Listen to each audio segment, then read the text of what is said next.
Hello दोस्तों, आज हम चैप्टर पढ़ने वाले हैं मैट्रिसेस।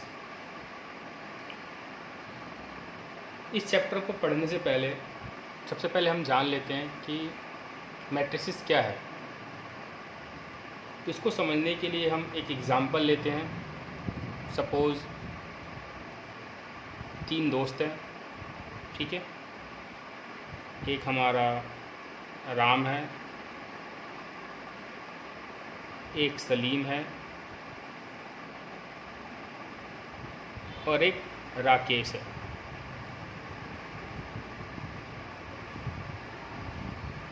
ठीक है, ये 3 दोस्त हैं और इन 3 दोस्तों के पास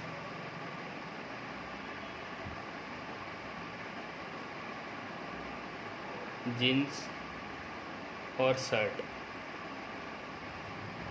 राम के पास 2 जीन्स है और 3 शर्ट है। सलीम के पास 4 जीन्स है, 2 शर्ट है। राकेश के पास 6 जीन्स है और 2 शर्ट है। ये हमारे पास ये डाटा अवेलेबल है। इस डाटा को हम मैथमेटिकली कैसे रिप्रेजेंट करेंगे? तो एक लॉन्ग डाटा को in terms of mathematically data represent करने का जो वे है वो मैट्रिसेस के अंदर हम जानते हैं कैसे रिप्रेजेंट करते हैं उसको। सबसे पहले मैट्रिसेस का जो नोटेशन है, आपको कैसे मालूम चलेगा कि ये मैट्रिक्स है? तो मैट्रिक्स के लिए जब भी कोई अरेंजमेंट एक पर्टिकुलर ब्रैकेट, वो ब्रैकेट आपका ऐसा कुछ होगा। इस ब्रैकेट के अंदर अगर कोई भी डाटा रिप्रेजेंट है तो वो एक मैट्रिक्स को रिप्रेजेंट कर रहा होगा। मैट्रिक्स को मैट्रिसेस भी बोलते हैं, ठीक है। तो इसमें कन्फ्यूज होने की कोई ज़रूरत नहीं है। तो मैं इस डाटा को इसमें रिप्रेजेंट करता हूँ। तो जैसा लिखा वैसे लिख दिया मैंने। यहाँ पर 2, ये 3, ये 4, ये 2, ये 6 और ये 2। अब ये एक मैट्रिक्स हो गया। इस मैट्रिक्स के अंदर अगर हम बात करते हैं कॉलम और रो की, तो जो वर्टिकल लाइन है उसको हम कॉलम बोलते हैं। जैसा कि आपको दिख रहा होगा, ये एक वर्टिकल लाइन है और एक ये दूसरी वर्टिकल लाइन है। तो यहाँ पर 2 कॉलम है। वर्टिकल लाइंस को हम क्या बोलते हैं? कॉलम। तो यहाँ पर कॉलम कितना है आपका? 2। अब बात कर लेते हैं रो की। तो जो हॉरिजॉन्टल लाइन होती है उसको हम रो बोलते हैं, ठीक है। तो 3 हॉरिजॉन्टल लाइन है, 1, 2 और ये 3। तो इसके अंदर रो कितना है हमारा? 3, ठीक है। तो इसको मैं दोबारा से लिख रहा हूँ समझाने के लिए। 2, 4, 6, 3, 2, 2। अगर मैं फर्स्ट कॉलम लेता हूँ तो फर्स्ट कॉलम के अंदर मैं देख रहा हूँ कि ये नंबर ऑफ़ जीन्स को रिप्रेजेंट कर रहा है, ठीक है। ये राम के लिए है, ये सलीम के लिए है, ये राकेश के लिए है। और जो सेकंड कॉलम है वो शर्ट को रिप्रेजेंट कर रहा है। अगर मैं रो की बात करता हूँ तो जो पहला रो है, वो पहला रो राम के पास कितने जीन्स और कितने शर्ट्स हैं उसको रिप्रेजेंट कर रहा है। तो मैट्रिक्स में जो भी आपका डाटा दिया होगा वो किसी न किसी फंक्शन को रिप्रेजेंट कर रहा होगा, ठीक है। आपसे फंक्शन नहीं पूछेगा, हम यहाँ पर सिर्फ मैट्रिक्स के बारे में पढ़ रहे हैं। आपके पास मैट्रिक्स दिया होगा, उसमें हम ऑपरेशन पढ़ेंगे। ऑपरेशन इन द सेंस उसको कैसे ऐड करते हैं, क्योंकि नंबरों को ऐड करने में कोई दिक्कत नहीं, लेकिन मैट्रिक्स को कैसे ऐड करेंगे, आपस में कैसे मल्टीप्लाई करेंगे, ठीक है। सबसे पहले मैट्रिक्स को जब भी हम लिखते हैं तो कैपिटल लेटर से इस्तेमाल करते हैं। सपोज मान लो इस मैट्रिक्स को मुझे लिखना है, मैंने इस मैट्रिक्स का नाम दे दिया ए, और ये हमारा मैट्रिक्स हो गया 2, 4, 6, 3, 2, 2, ठीक है। सपोज एक दूसरा हम एग्जांपल लेते हैं, कुछ भी। एक मैट्रिक्स हो गया बी, जिसका है 2, 4, 3, 2, ठीक है। तो ऐसा हम कोई भी एग्जांपल ले सकते हैं, इसमें दिक्कत वाली कोई बात नहीं है, ठीक है। ठीक, तो ये जनरल इंट्रोडक्शन था और कुछ नहीं था। मैं आगे आपको समझाता हूँ। और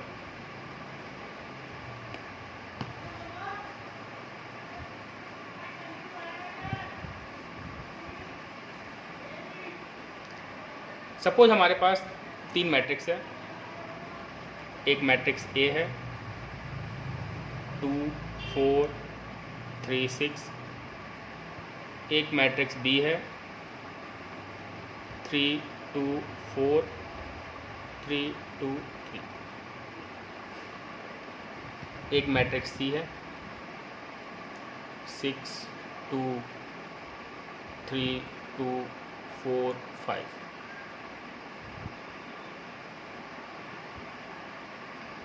अब जरा हम बात करते हैं ऑर्डर की। किसी भी मैट्रिक्स के ऑर्डर की अगर हम बात करते हैं तो ऑर्डर बेसिकली रो और कॉलम के थ्रू रिप्रेजेंट करते हैं, ठीक है। सबसे पहले अगर कोई मैट्रिक्स है उसके अंदर जितने भी नंबर ऑफ़ रो हैं, सपोज अगर मैं इस मैट्रिक्स की बात कर रहा हूँ तो हॉरिजेंटल लाइन जो हमारा रो है, तो यहाँ इसके अंदर कितने रो हैं, 2 रो हैं। मैं इसको लिखूँगा 2 इंटू कॉलम कितने हैं, 2, तो ये 2 इंटू 2 ऑर्डर हुआ, इसका ऑर्डर होगा 2 इंटू 2। इस मैट्रिक्स की अगर हम बात करते हैं तो इसमें भी 2 रो हैं, फर्स्ट और सेकंड, और कॉलम कितने हैं, 1 2 और 3, तो ये हो गया 2 इंटू 3 ऑर्डर। इस मैट्रिक्स की अगर मैं बात करता हूँ तो इसमें रो हो गया 1 2 3 और कॉलम हो गया कितना, 1 और 2। तो ये हमें किसी भी मैट्रिक्स का जब भी ऑर्डर निकालना होगा तो रो और कॉलम को हम देखते हैं, ठीक है।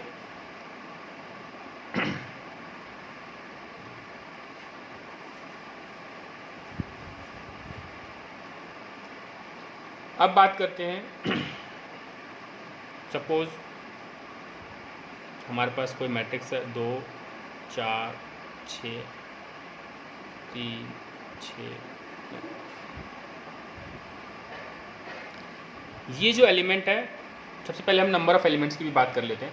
इस मैट्रिक्स के अंदर कितने नंबर ऑफ़ एलिमेंट्स होंगे, तो हमें पता है, हम ऐसे बार बार तो काउंट करेंगे नहीं 1 2 3 4 5 6, क्योंकि अगर आपके पास मैट्रिक्स बहुत बड़ा दिया हुआ है तो आप सारे नंबर ऑफ़ एलिमेंट्स काउंट नहीं करोगे, ठीक है। या इन टर्म्स ऑफ कोई वेरिएबल दिया हुआ है तो हम वहाँ पर उन नंबर्स को काउंट नहीं करेंगे, हम सीधा उसके ऑर्डर को देखेंगे। अगर आपके पास ऑर्डर दिया तो अच्छी बात है, अगर नहीं दिया तो हम निकाल लेंगे। जैसा कि अगर मैं यहाँ पर निकालना चाहता हूँ, इसका ऑर्डर कितना होगा, इसके अंदर रो कितना है, 1 और 2, और कॉलम कितना है, 3, तो इसका ऑर्डर होगा 2 इंटू 3। तो जब भी किसी मैट्रिक्स के अंदर हमें नंबर ऑफ़ एलिमेंट्स पता लगाना होता है तो हम उसके रो और कॉलम को आपस में इंटू कर देते हैं, तो 2 इंटू 3 कितना आ जाएगा, ये 6। इसका मतलब इसके अंदर नंबर ऑफ़ एलिमेंट्स कितने हो गए, 6। तो किसी भी मैट्रिक्स का जब भी हमें नंबर ऑफ़ एलिमेंट्स निकालना होगा तो हम उसके ऑर्डर को मल्टीप्लाई कर देंगे। जैसे सपोज़ आपके पास कोई दिया हुआ है, एग्जांपल लेते हैं sine theta, cos theta, sec theta और टेन थीटा। इसमें अगर मैं देखना चाहता हूँ तो इसमें रो कितने हैं, 2, और कॉलम कितने हैं, 2, इसके अंदर नंबर ऑफ़ एलिमेंट्स कितने हुए, 4, ठीक है, 2 इंटू 2। सपोज़ एक दूसरा एग्जांपल ले लेते हैं हम, A B C P Q R M N O। इसका ऑर्डर कितना होगा, इसमें रो कितने हैं, 1 2 3, और कॉलम कितने हैं, 3, तो 3 3 ज़ा 9, इसमें नंबर ऑफ़ एलिमेंट्स 9 होगा, ठीक है। तो हम ऐसे किसी भी मैट्रिक्स के नंबर ऑफ़ एलिमेंट्स को पता लगा सकते हैं उनके रो और कॉलम को मल्टीप्लाई करके, ठीक है।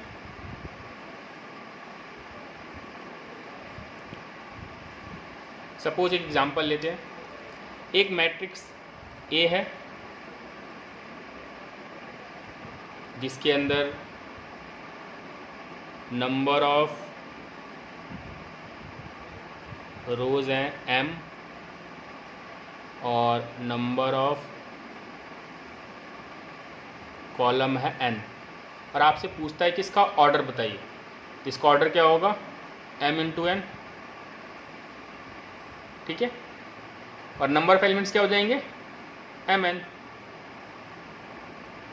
या m इंटू n, ठीक है।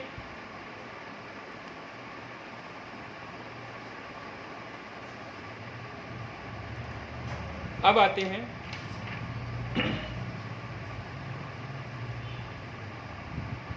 थ्री टू थ्री, एक एग्जाम्पल लेते हैं हम, 4 5 6। ये जो 3 है ये हमारा ये फर्स्ट रो है और ये सेकंड रो है। फर्स्ट रो का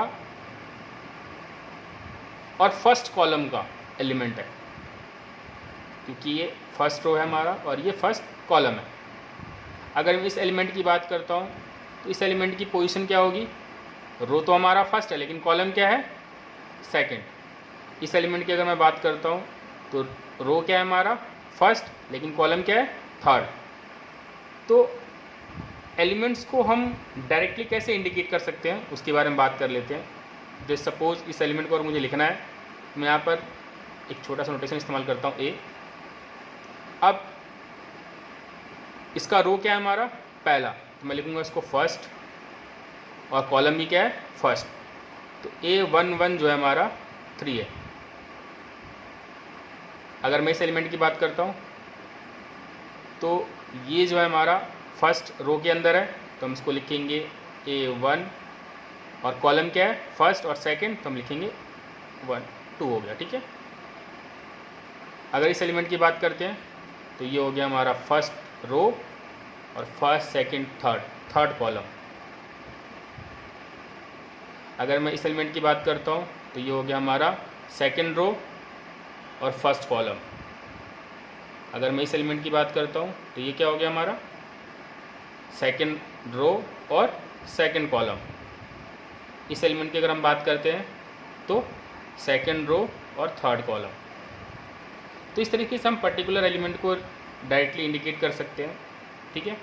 इस सपोज अगर आपसे पूछ रहा है कि A21 क्या है, इसका मतलब ये है कि हम फर्स्ट जो लिखा होगा वो नंबर ऑफ रो को रिप्रेजेंट कर रहा होगा, यानी दूसरे रो का एलिमेंट है, ये कंफर्म है।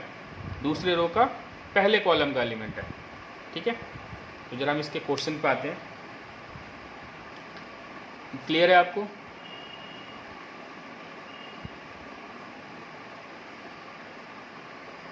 जैसे सपोज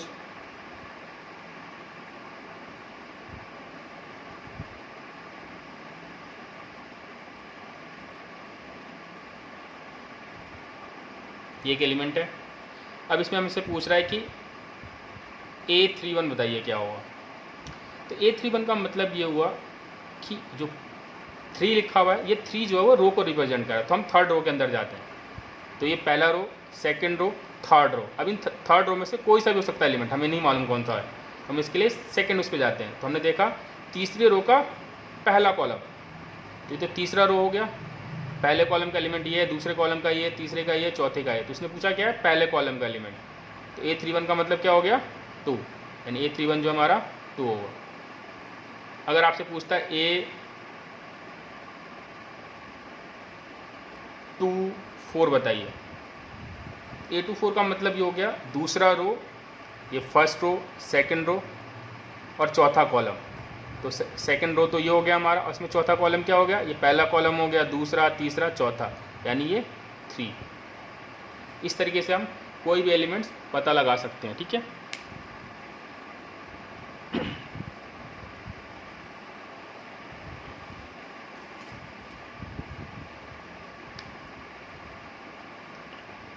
तो अगर मुझे एक जनरली मैट्रिक्स को रिप्रेजेंट करना हो तो कैसे लिखूँगा मैं?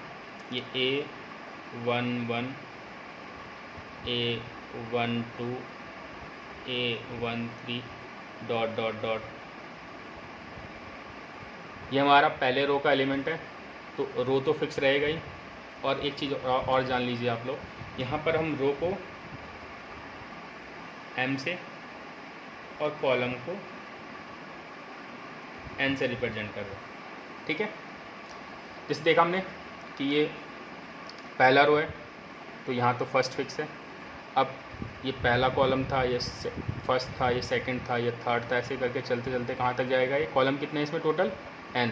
तो ये N तक लिखेंगे, इसको लिखेंगे हम A1n। अगर मुझे दूसरे उसको लिखना होगा, दूसरे रो के एलिमेंट को, तो मैं उसको ऐसे लिखूँगा A21 A22 A23 dot dot dot dot A2n। ऐसे अगर मैं नीचे लिखता हूँ तो A31 A32 A33 dot dot dot A3n। ऐसे अगर मैं नीचे की तरफ बढ़ता हूँ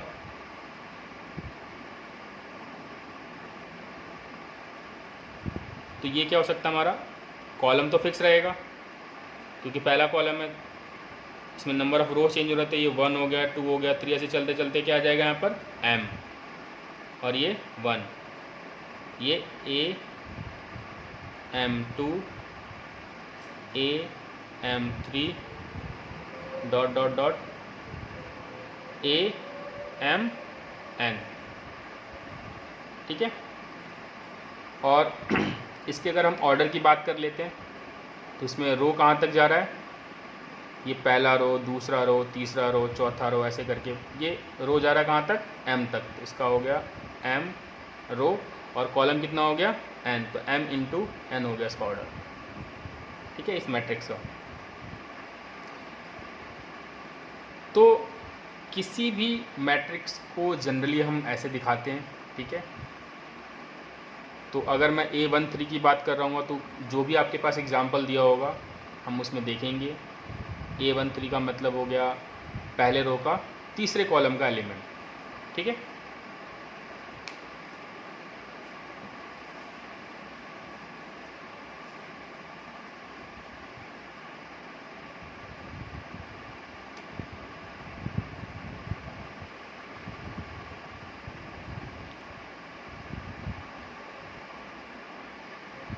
अब जरा हम इसके लिए एग्जांपल समझते हैं। एग्जांपल लिया हमने 1 2 3 4 5 6। इसको मैं ऐसे लिख देता हूँ A11 A12 A13 A21 A22 A23। ठीक है, यहाँ पर देखा जाए तो A11 किसके लिए है, वो इसके लिए, A12 किसके लिए, इसके लिए, A13 इसके लिए, A21 ये, A22 ये, A23 ये। ठीक है, तो किसी भी मैट्रिक्स की जो जनरल फॉर्म होती है, जनरल फॉर्म शॉर्ट वे में इसको कैसे लिखेंगे, बिल्कुल शॉर्ट वे में। तो जब भी किसी मैट्रिक्स की शॉर्ट वे में रिप्रेजेंटेशन करना हो, ठीक है, तो हम उसको कैसे लिखते हैं, इसी को अगर हम इसको और शॉर्ट लिखना हो तो A इक्वल टू लिख देंगे इसको AIJ। इसका ऑर्डर हमारा वही m इंटू n। ठीक है, अब I जो है वो हमारा रो को रिप्रेजेंट कर रहा है, तो इसकी वैल्यू को हमें दिखाना पड़ेगा कि इसकी वैल्यू क्या से क्या हो सकता है। तो ये जो होगा वो m से लेस देन होगा, ये m के इक्वल भी हो सकता है, और 1 से बड़ा और 1 के इक्वल हो सकता है। जो ये J वाला है वो लेस देन n से लेस होगा, और 1 से बड़ा या 1 के इक्वल होगा या n के इक्वल होगा। अगर किसी को कन्फ्यूजन है तो मैं इसका एक एग्जांपल देकर आपको समझा देता हूँ। सपोज़ हमारे पास कोई मैट्रिक्स है A,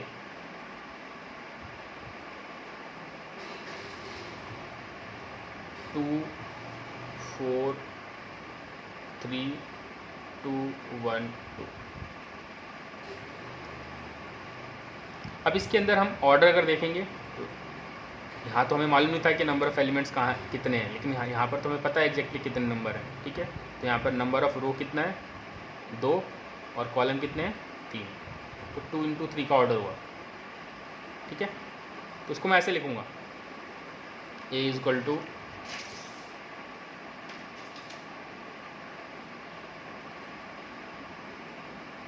ए आई जे। अब जो ये आई की वैल्यू है, इसको मैं एक सेकेंड इसको ऐसे लिख देता हूँ, A11 ये इस एलिमेंट को रिप्रेजेंट कर रहा है, A12 इसको रिप्रेजेंट कर रहा है, A13 इसको, A21 A22 A23। इस मैट्रिक्स को मैंने इसके फॉर्म में रिप्रेजेंट कर दिया। इसका ऑर्डर कितना था, 2 × 3। अब इसको मुझे अगर लिखना होगा तो मैं कैसे लिखूँगा, A = AIJ। अब आप देखेंगे इसका ऑर्डर वही रहेगा 2 × 3, आई और जे। पहले उसके लिए आई की वैल्यू क्या है 1 और जे की वैल्यू क्या है 1, इसके लिए 1 2 1 3 ऐसे करके जा रहा है हमारा वैल्यू। तो यहाँ पर हमने देखा कि आई की वैल्यू जो है वो रो से छोटी, क्योंकि रो को रिप्रेजेंट कर रहा है, तो यहाँ पर रो कितना है 2, तो आई की वैल्यू क्या होगी 2 से छोटी या 2 के बराबर, और 1 से बड़ी और 1 के बराबर। सेम ऐसे ही अगर आप जे की वैल्यू देखेंगे तो जे की वैल्यू कॉलम को रिप्रेजेंट कर रहा है, तो ये जे की वैल्यू, ये भी जे, ये भी जे, ये भी जे, ये भी जे, ये भी जे। तो जे की जो वैल्यू है वो कॉलम के इक्वल या उससे लेस है, या 1 से बड़ी है, 1 के इक्वल है। तो जब भी आपके पास कोई मैट्रिक्स अगर जनरल फॉर्म में दी हुई है m × n के फॉर्म में, तो उसको हम ऐसे लिखेंगे, क्योंकि जो i की वैल्यू होगी वो m के बराबर, m के इक्वल या m से लेस होगा, और 1 से ग्रेटर या 1 के इक्वल होगा। जो भी आपकी m की वैल्यू दी होगी, अगर नहीं दी हुई है तो हम उसको ऐसे ही लिखेंगे जनरल फॉर्म में, अगर n की वैल्यू नहीं दी है तो हम उसको ऐसे ही लिखेंगे। ठीक है।